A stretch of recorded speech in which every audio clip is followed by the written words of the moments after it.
Chapter 105 The Woods Are Alive. Somewhere around the boring part where the guy named Rolf and the oldest daughter are singing You Are 16 Going on 17, Jack nudged me. Dude, I've got to pee, he said. We both got up and kind of hopscotched over the kids who were sitting or lying down at the sleeping bags.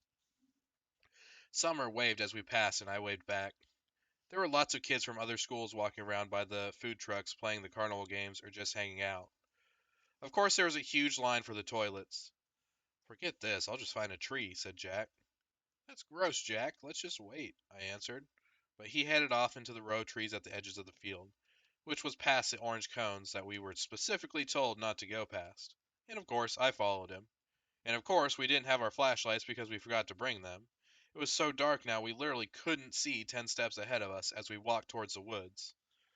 Luckily, the movie gave off some light, so when we saw a flashlight coming towards us out of the woods, we knew immediately that it was Henry, Miles, and Amos. I guess they hadn't wanted to wait in line to use the toilets either. Miles and Henry were still not talking to Jack, but Amos had let go of the war a while ago, and he nodded hello to us as they passed by. Be careful of the bears, shouted Henry, and he and Miles laughed as they walked away. Amos shook his head at us like, don't pay attention to them. Jack and I walked a little farther until we were just inside the woods. Then Jack hunted around for the perfect tree and finally did his business, though it felt like he was taking forever. The woods were loud with strange sounds and chirps and croaks, like a wall of noise coming out of the trees. Then we started hearing loud snaps not far from us, almost like a cap gun pops, and definitely weren't insect noises.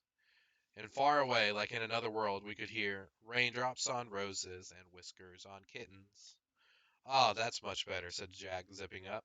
Now I have to pee, I said, which I did on the nearest tree.